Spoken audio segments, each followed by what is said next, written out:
Welcome to Dear Romance Writer, where three writers who always deliver happily ever afters offer questionable advice for all of your relationship, work, and life problems. I'm Zio Axelrod. And I'm Roan Parrish. Avery is gone for this episode. She's Ooh. at a baseball event, which sounds terrible, and I'm so sorry. But we do have a great show for you today with the amazing Stephanie Dray. Welcome. Yay. Oh, thank you. I'm so glad to be here with you. We're thrilled to have you. Do you want to tell our listeners a little bit about yourself, who you are, what you write, anything you'd like to add? So I write primarily biographical historical fiction about important women in history, most recently about what I would say founding mothers, not just of the Revolutionary period, but right up on until today. My most recent work is The Women of Chateau Lafayette, which is about three women and three wars and one extraordinary castle in the heart of France. And I love this book. It was the book of my heart, and I got to show how women passed the torch from one generation to another. And so I love writing stories like that. They're fantastic. She's an amazing writer too. So if you guys have not read Stephanie Dray, get your life. That's all I can say. Yeah, but thanks for being with us today. We're really happy to have you here. We have a doozy of a letter, so let's get right on into it. And it's from one of our listeners. Yay! Stephanie, you don't understand. We beg and plead and try to bribe our listeners to write to us. They like it when we, pull the Am I the Assholes or from like some other sources. And we have fun with those, but it's like we really want to give you guys questionable advice. So we really appreciate this letter. You didn't sign it, but that's okay. We'll think of some name to use for you at the end. Let's call you Barbara. Bob. Kristen. Oh, Barb. Wait, are we going with Barb or Kristen? No, we need a more interesting. I like Tristan because it's like Tristan is nice. It sounds like a fake name, but it is real, but it means sadness. But why do we think it's a hot name? Well, is sadness hot? Clearly we think it is. I'm going with Tristan. So we're calling you Tristan for today. Feel free to correct us later. Yes. But this is a good one. So dear romance writer, this is a low stakes problem, but it's something I want advice on. My boyfriend and I are queer couple and have been dating for 5 years and living together for nearly 2 years. We really, really want to get married, but there's one thing stopping us. My boyfriend's parents are transphobic, but not overtly homophobic. And I don't know that we're both trans men and think we're a lesbian couple. We live far enough away from their parents that we can I can never say this word. Obfuscate. Thank you. I could never say that word. Thank you so much for Tristan for giving me this word to say. We can't obfuscate that fact easily. My boyfriend isn't ready to come out to their parents as trans, and I would never pressure them to do that, especially when the reaction is almost certainly going to be bad. But I've medically transitioned, so even if pretending to be a woman at my wedding was something I wanted, it's just not an option. So we don't have a time frame for when we can get married, and it's bumming us out. Because we both want it so bad, we've thought about proposing soon and just having a very long engagement.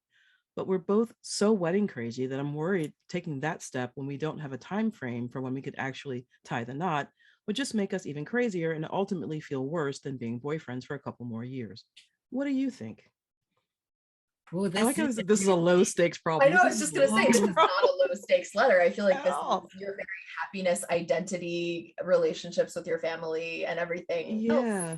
Your life depends on this thing at this moment. So I think it's a pretty high stakes problem. And I'm so flattered that you trusted us with writing in. Yes. Yeah. This is a real doozy. Yeah. And it makes me it makes me a little sad, that they have to worry about this. But of course, I wish I had more information, right? If they were here, I would want to grill them about, how their parents have reacted to other things in life. So, but okay, so we just have to pretend that we are going off of whatever Tristan told us only, right? Yes. Right. Yes. Okay. Yeah. I think the fact that Tristan knows that there's going to be an adverse reaction tells you a lot right there. So yeah, it's interesting. So if the boyfriend's parents think that they're a lesbian couple. How have they reacted to that? Like, are Yeah. they, you know what I mean? Like Seems there's like it seems like they've reacted okay to that since they are transphobic but aren't overtly homophobic. homophobic, Right. overtly. Overtly. That's the Yeah. word. Yeah, Right. yeah. Yeah. Okay. To me, there are like three different spheres of this question and this issue. And Mm-hmm. I feel like the first thing that I want to say to calling him Tristan is you, in my opinion, should just feel completely able to lie to people who ruin your life. Like, I believe that honesty is super important. I deeply believe that honesty is important. I value honesty. I think that most essential relationships in our lives are based on at least enough honesty to feel vulnerable. Otherwise, we are not connecting legitimately with other people. And that deep belief, sometimes when it's shared with other people, like gets a little Borg like and eats all lies as if they were the same. But I think a lie that protects your boyfriend from his transphobic and possibly implicitly homophobic parents is a great lie to tell. And that lie could look so many different ways, or that prevarication could look so many different ways. Like, you could have a wedding party, a wedding, whatever wedding means to you, for your friends and not include either of your parents. And you could have the wedding where you become husbands and all of your friends and family acknowledge, or your friends and accepting family acknowledge this, or just your friends or whatever. And you can go ahead and just never tell your boyfriend's parents that this happened. Like, obviously, if they find it out in other ways, social media, etc., that's a different issue. But like, you have the chance to have this like wedding of your dreams and not include or lie to these people who hate you. And like, I don't think it's putting too fine a point on it to be like, if you're saying my boyfriend's parents are transphobic, then basically you're saying, like, if we had a wedding as our true selves, who are men who want to marry each other as husbands, my boyfriend's parents would hate us. When people hate you, you don't owe them anything. You don't owe them honesty. You don't owe them quashing your own dreams or your own identity in order to comport with some like dream that they had of their life, when their life is your actual life. Like, you don't owe them anything. And I think so often it's these flashpoint events in our lives, like our personal histories, that so much of this stuff comes up around, because of course those important moments are the moments we most want to be able to be ourselves. We most want to be accepted for who we are.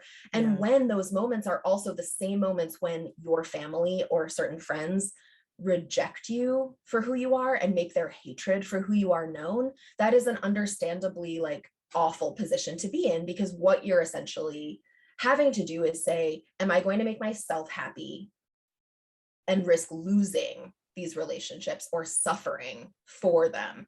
Or am I going to make someone else happy and deny my very identity? And to my mind, clearly the first option is the better one. Like, if you're having to deny someone, make it be people who hate you and not yourself.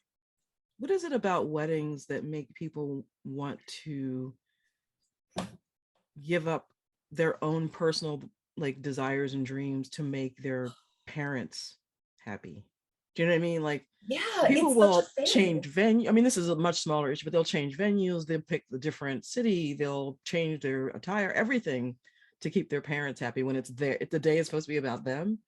So like, here you have someone who's like, if I could pretend to be a woman at my own wedding, that's not, I'm like, that thought should never have entered your mind. The fact that it did, it like hurts my heart.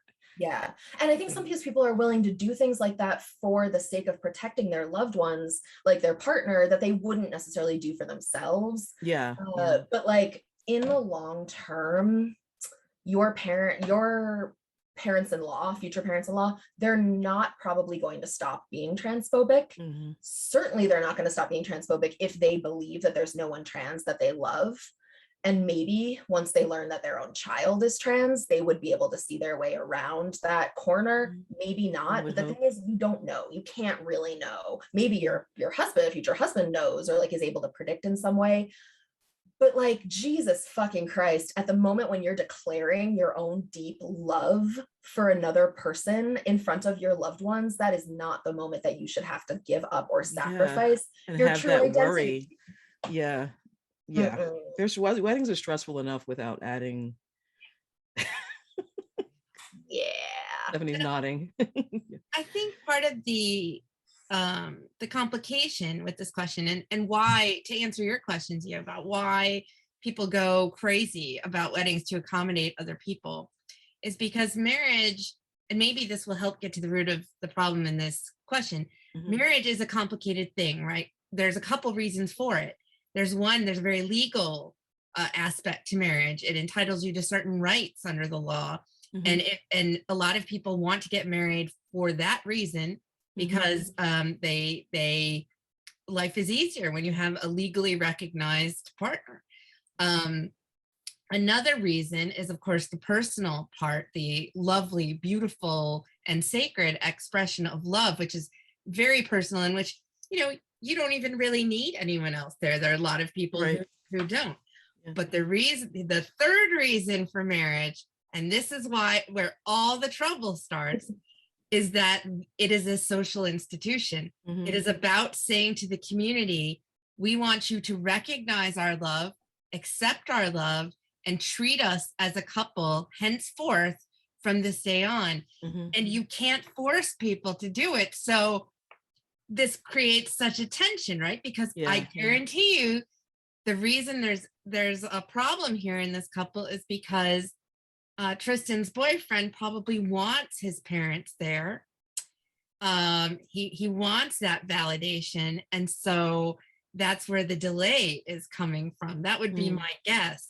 And so, we can do a lot about the legal part and the personal part, but that social part is really tricky. And so I agree with Roan that, if the personal part is the most important to you, and probably it should be, then do what you want. Get married in secret. You can have 2 weddings. No one can stop you.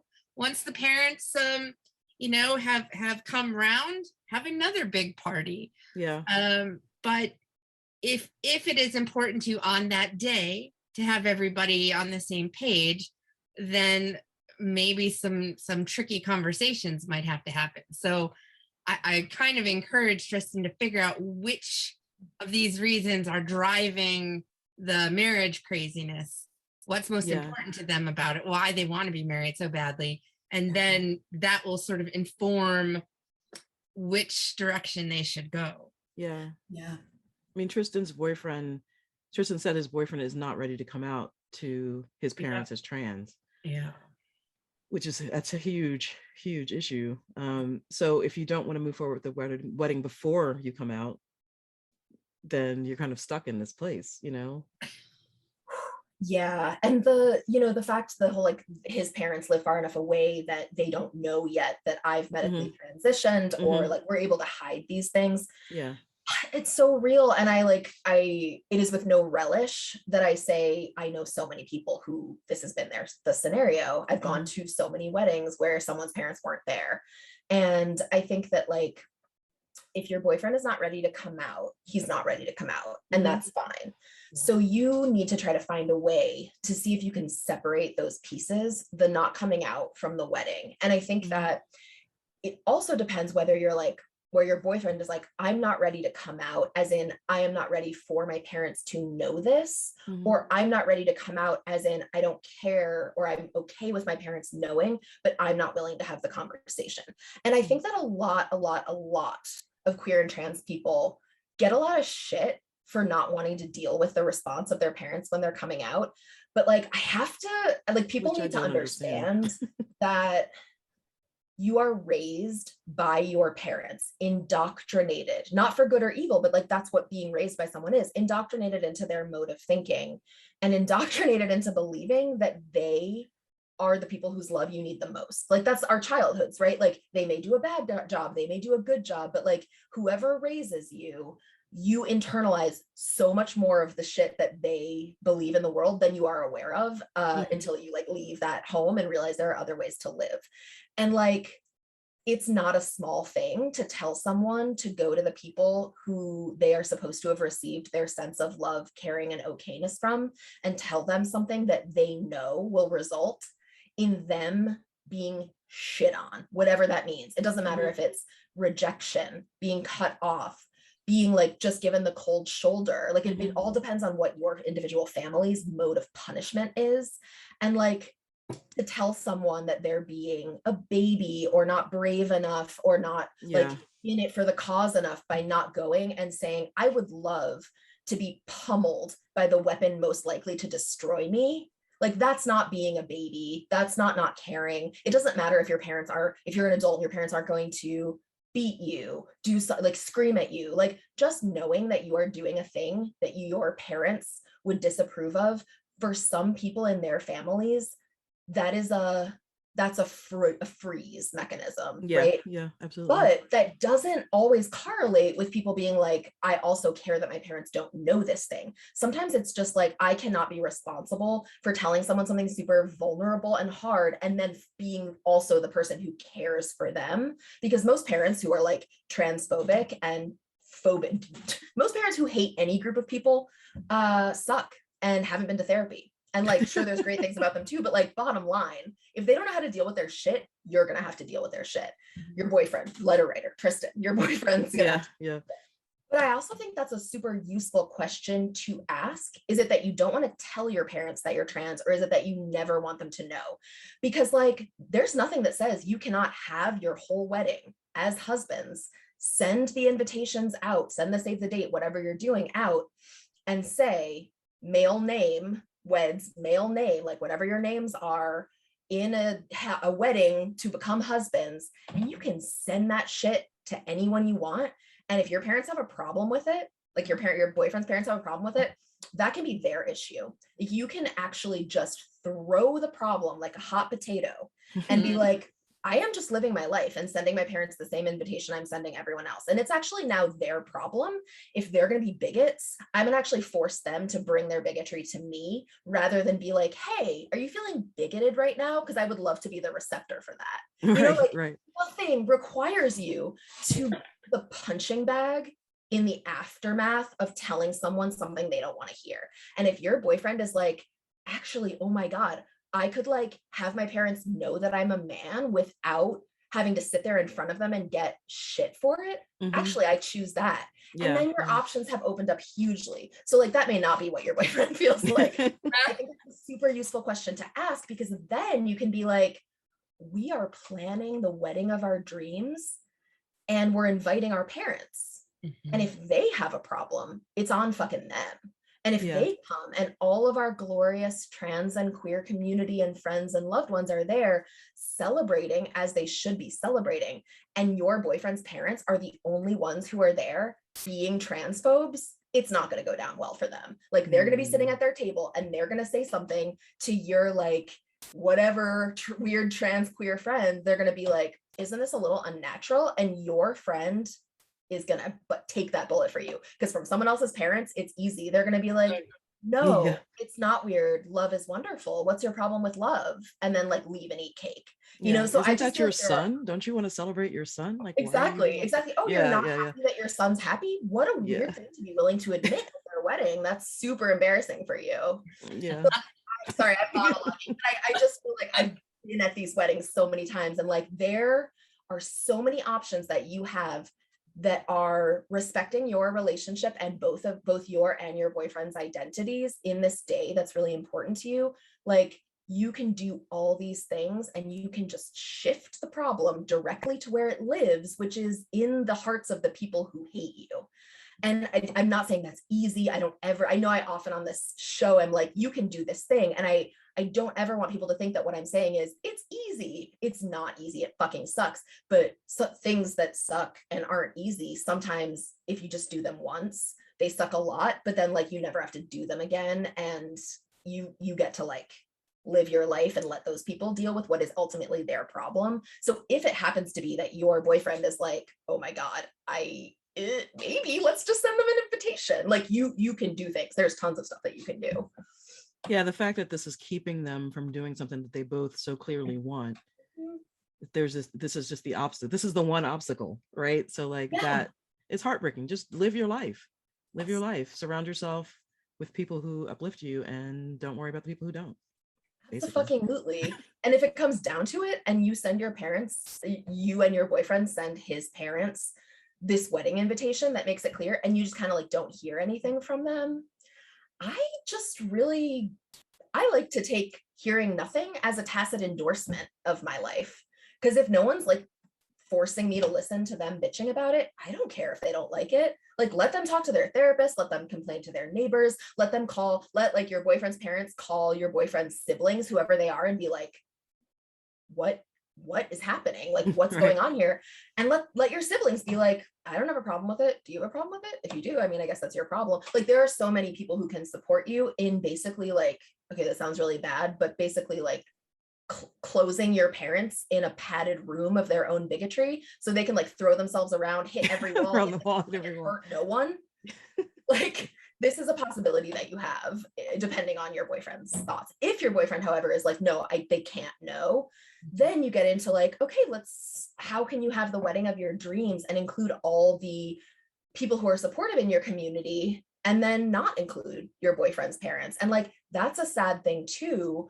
But either way, you're going to get the wedding you want. And either your boyfriend will be sad because his parents don't get to share in that, or your boyfriend will be sad because his parents shared in it and sucked and were bigots. But like, there's going to be a sacrifice either way. And I feel like you and your boyfriend just need to figure out, like, even if you do it as a ranking, like a triage, like what's the most important thing? Like, do it separately. You and then your boyfriend each do your own lists, and you have like 10 things, like getting married at this place, getting married at this time, getting married in this way, my parents being there, my friends being there, whatever. Like, list all the things that you all value, you both value, and then each That's of you idea.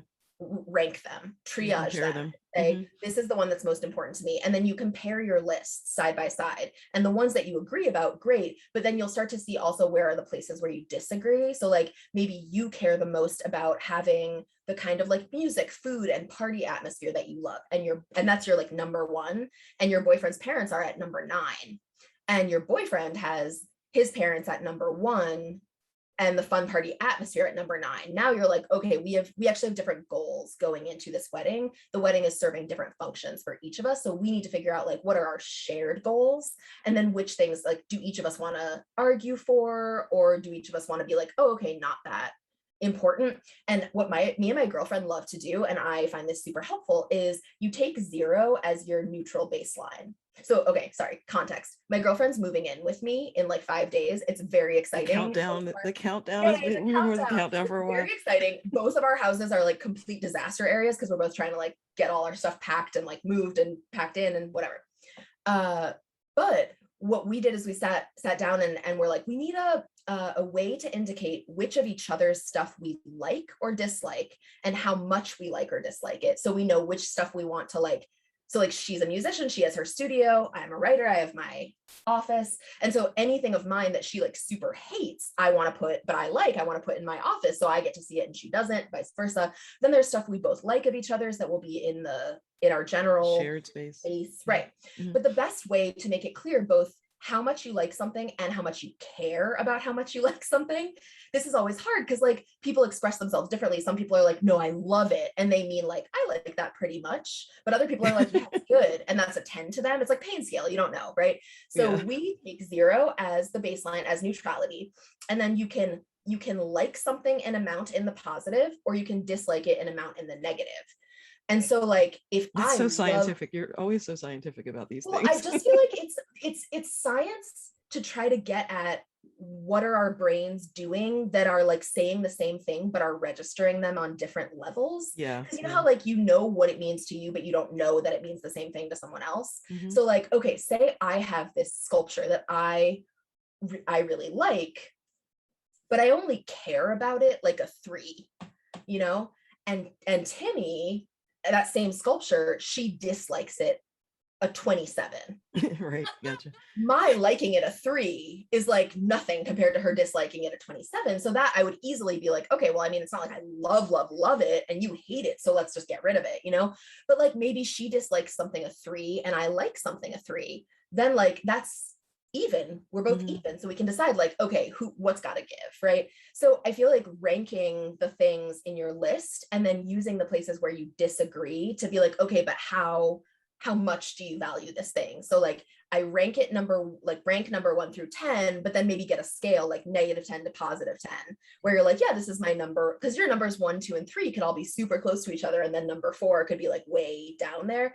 Anyway, sorry, this list making is do it the whatever way you want. I'm being funny, but I do feel like it's useful to register both your preference and how much it will affect you. And then you have a really good like what do you call it? Like a Punnett square of like and care a lot versus dislike and care a lot, but like everything in between. Anyway, you get the idea. Make a list.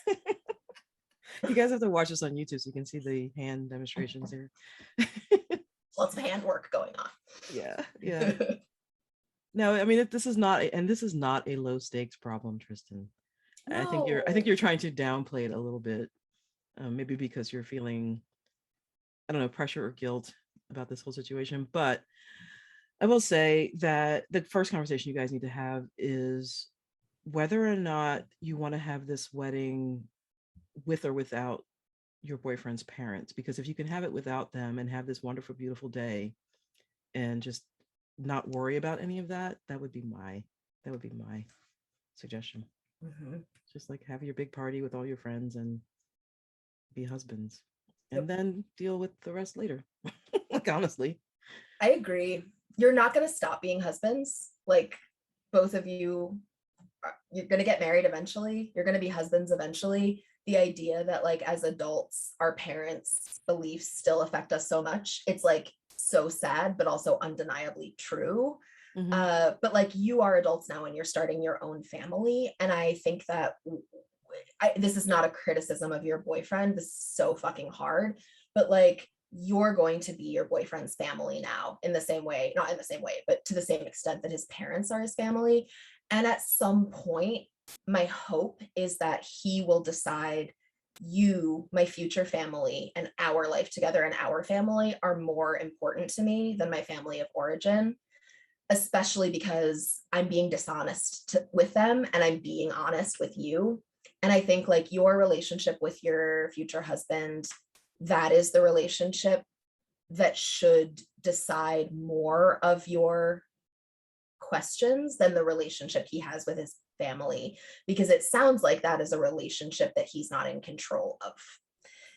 So if it was just a matter of like they're not super close because he doesn't call that much, or he, if it was something that he had control over, then that's one thing. But like you guys are going to be husbands, they're going to die someday. How does he want to live his life? Like it sucks. It's not an easy question, but I do think it's a clear one.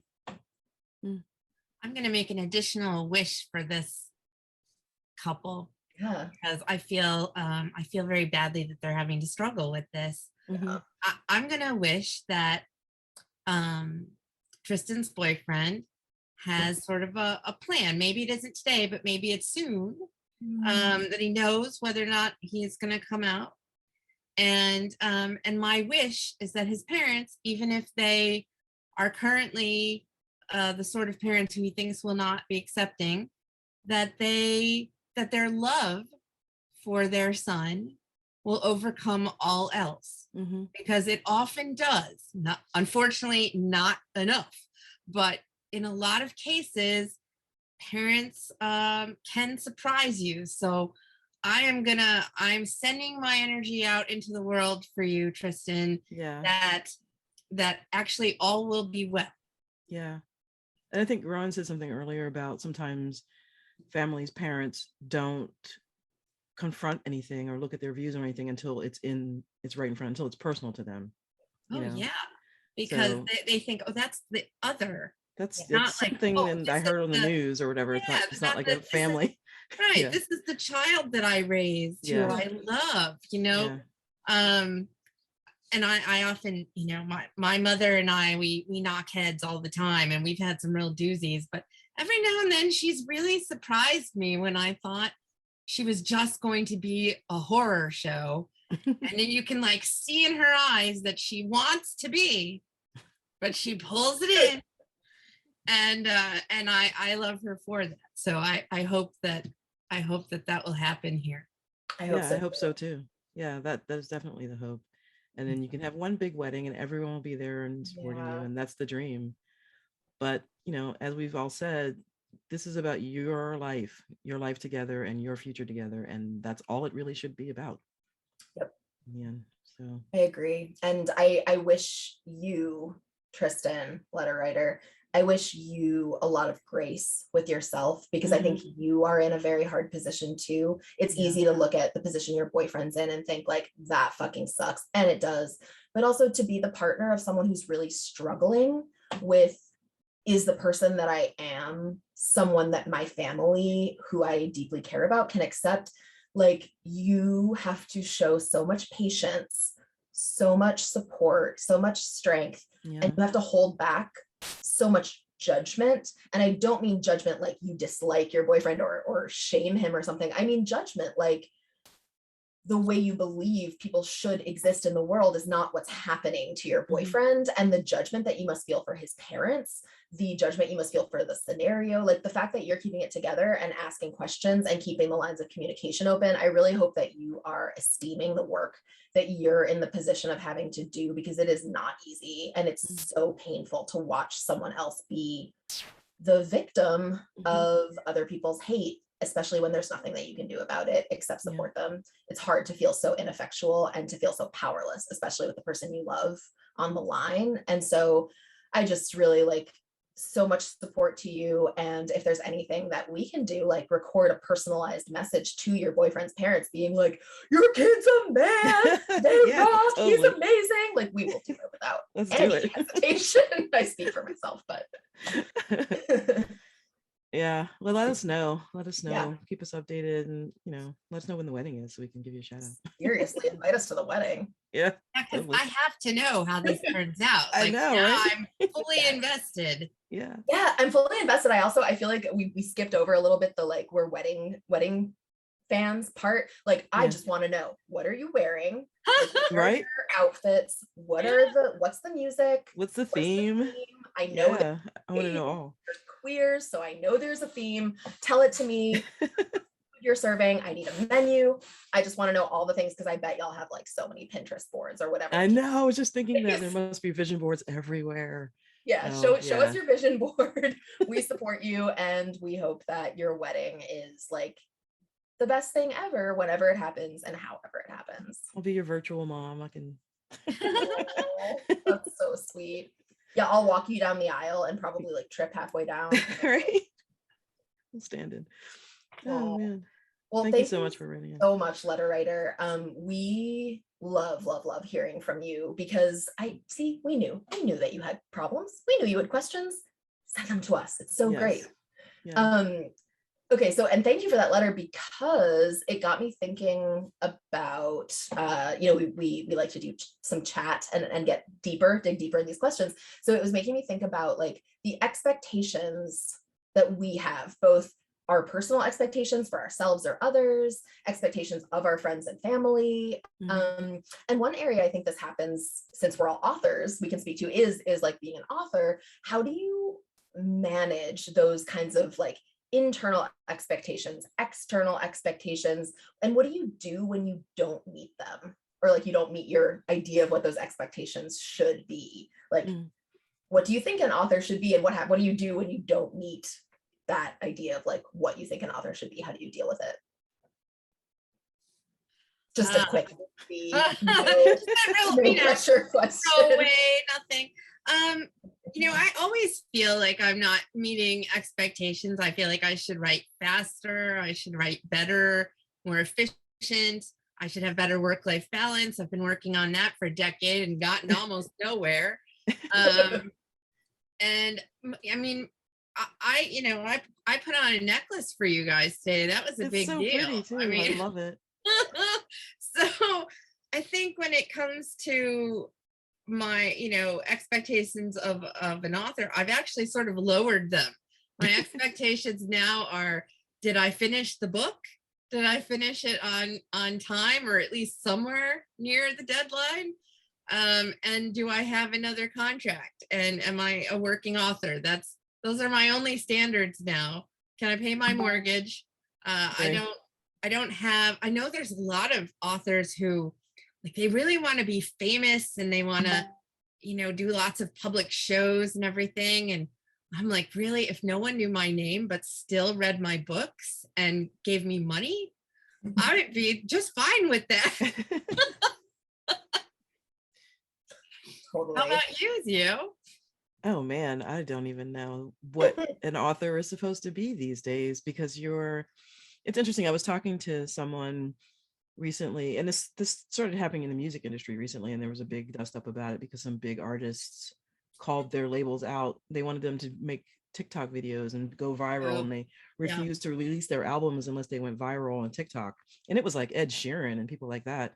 And I'm starting to hear that in the publishing world, where books are being held or threatened to be shelved if they don't pick up their social media presence or try to do more on social media. And I find Yeah. that so that's not being an author, that's being a marketer, that's being a Yeah. publicist. Yeah.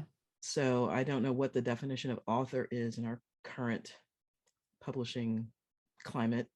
Yeah.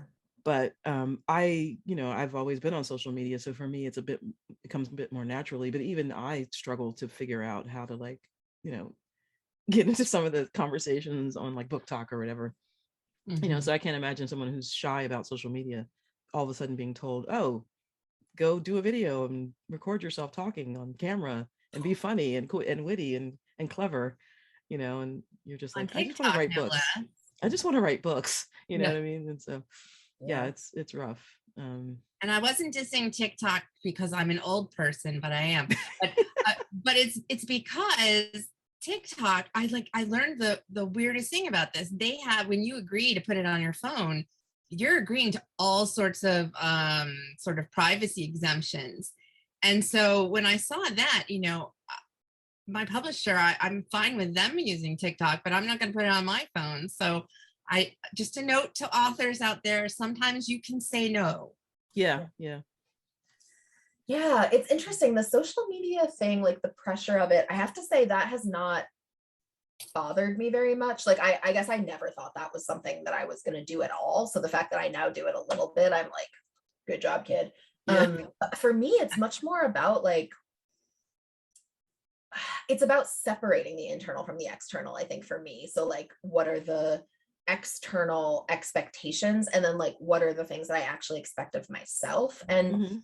I think that these are just different for everyone because we all know our own, like what our capabilities are, our capacities are. But the thing that I have found the most difficult is that like being an author seems to mean replicating yourself, especially in genre fiction. Like if you start out writing romance, the expectation is that you're going to write more romance. If you start out writing science fiction, the expectation is you're going to write more science fiction. And that to me has actually been the hardest thing to reconcile, and also like the thing that has made me need to be like, I have to separate the voices in my head from the voices outside my head enough so that I can like get the voice, like figure out which of the voices in my head are actually the voices from outside my head and which are my true desires. Because like I want to write in every genre. I want to write, like, do I believe in, everyone's like, get so mad when people are like, romances don't have to have happy endings. And I'm like, yes, I believe that they have to have happy endings, just like I believe mysteries have to fit their genre. Like all genres have their own conventions. Yeah. I never would disagree with that, but I just want to write all of them. And I feel like what's been the hardest for me is kind of being like, every external measure of success depends on, unless you're a huge like fluke debut seller or whatever, depends on doing the same thing you've been doing, but like bigger and bigger and better. And I'm not like, I just get so bored with that. There's no way I could like iterate on myself forever, because the thing about iteration is like, that's what makes a cliche. Like doing the same thing over and over is what turns it into cliche, which is like, for myself, I'm like, well, I can't write the same kind of book over and over, because eventually I'm like, what would Roan Parrish write? I'll write that. And it's like, the second you're thinking like that, it's already a cliche, and you cliche. Right. But yeah, so I'm kind of like, okay, the people who give the most potent advice are people who are able to like do things that I can't do or don't want to do. And I think for me, it's all about separating, like, what's the phrase? Like, don't take advice from anyone whose life you wouldn't want. Like, there are people who are having huge success And I'm so happy for them. And also, like, the success that they're having isn't the success that I would want, because that's not what I want to do, or how I want to spend my time, or what I want to write, or like whatever the thing is. And being able to separate like the envy of success, or the desire for success, from what success it is super useful for me. So being like, okay, in the best case scenario, if I achieved what this person did and therefore had to do what this person has to do, would I want it? And if the answer is no, it feels much easier to be like, then I don't need to take any of the steps that they took, because I'm not attempting to achieve the thing that they achieved.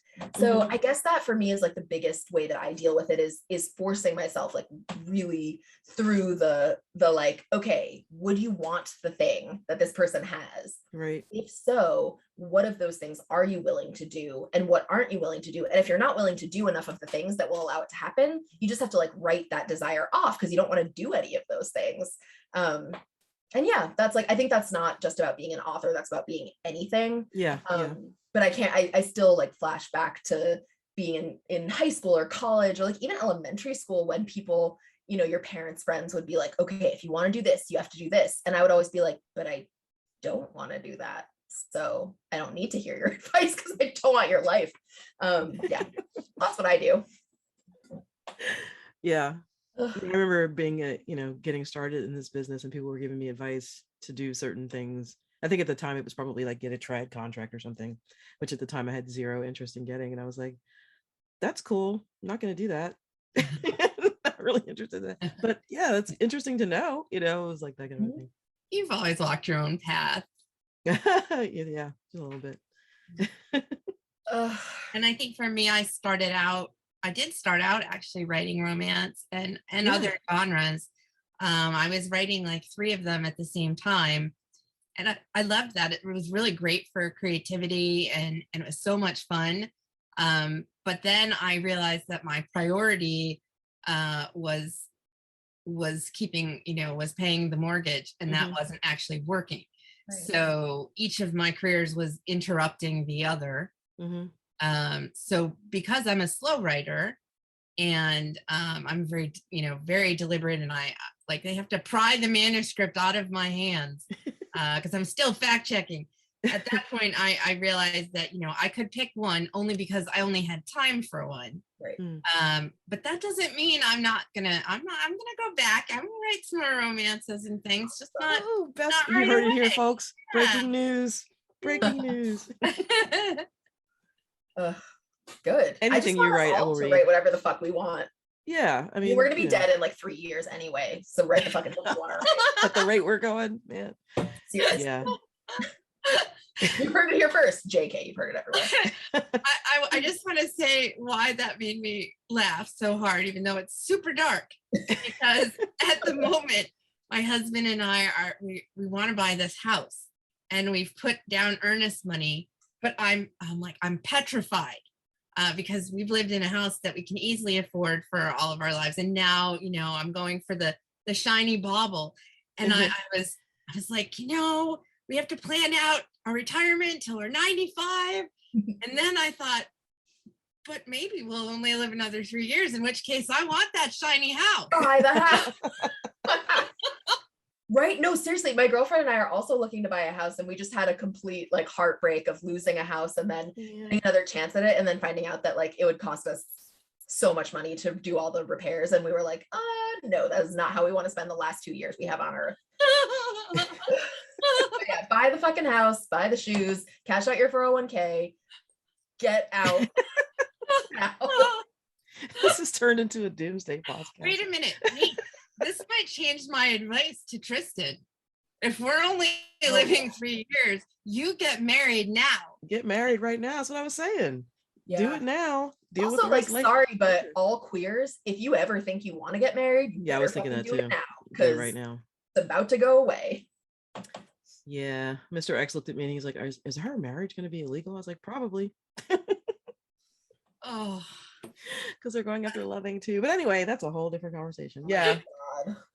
If you want to get married, if you want to buy the house, if you want to take that trip, if it's safe, do it, because do it before no more Americans are allowed on foreign soil, because they're afraid that we're going to colonize them like we did in our own country. And or infect them with whatever, disease we have incubated here. Yeah. Yes, super COVID mixed with monkeypox, mixed with like With polio now. Mixed with polio. What? Yeah. What? There's a case of polio in upstate New York. Yep. Oh God, my father had polio. He's Really? actually a sufferer. Yeah, that's terrible. That is legit terrible. Yeah. Yeah, to end on a high note. I know, we're so cheerful. This is like so romantic. Yes. It is kind of romantic to be like, we found love in a hopeless place. Better get married and do the thing now so that we can go out on a high note and like die together holding each other. And they'll find us 50 million years from now and be like, they were roommates. Yeah, they were good friends. Lifelong bachelor friends. Yeah. Anywho. Oh my gosh, Stephanie, thank you. Thank you so much for coming and hanging out with us today. We had a blast, even though it was a heavy topic. Yeah. Well, I guess we just went with it. We decided we were going to be dark and we ran with it. Thank you for having me. Yeah. Anytime. It's been amazing. Tell everybody where they can find you on the socials. I know you don't do a lot of social media, but your website, all that good stuff. I'm there. I'm on Facebook. I'm on Instagram. You'll see lots of pictures of my kitties. It's Stephanie Dray, author. You could go to stephaniedray.com and that will lead you to all of my social media and we can chat. And also I have a great book of the month club for historicals and I do include historical romances. So authors or readers, if you want to sign up for my newsletter, it only comes out once a month and I give away free books all the time. And you'll learn all about my research into fabulous ladies. My newest book is going to be about Frances Perkins, who was the first female cabinet secretary in the United States, an amazing person. If you have a fire sprinkler in the room that you're sitting in, your life has been touched by Frances Perkins. In fact, if you have Social Security, that's Frances Perkins. She was phenomenal and she had this really fun relationship with FDR, who's total rogue, and she's like a blue stocking. And so it's almost like an enemies to lovers romance, except without the sex. Okay. So I hope to hear from readers and I hope you'll love it. When is that one coming? Yeah. Well, I just finished it and I handed it in. So it's kind of in the publisher's hands. I'm hoping for next summer. And after that, I'm working on a book with my good friend, Laura Coy, who some of your readers might know as Laura Kay, and listeners rather might know as Laura Kay. We have written other Founding Mothers books together before. And the newest one is going to be about Abigail Adams and her daughter, Nabby. And it's called A Founding Mother. So I've already started. I'm very excited. That's exciting. Are you guys going to do any research? Because they do research trips together sometimes, and I always follow their ventures. That's awesome. I really miss traveling research trips. Yeah. I don't get to take as many anymore, but I would love to go to Braintree and see those places and maybe take a little trip up to Maine where Frances Perkins was from. So that would be fun.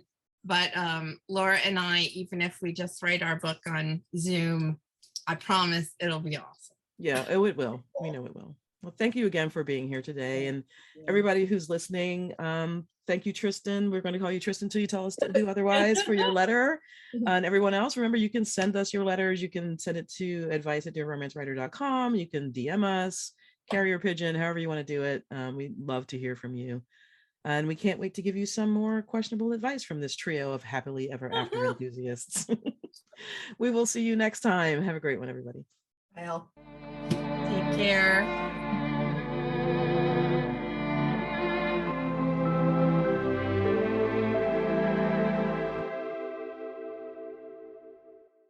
Thank you so much for subscribing to Dear Romance Writer.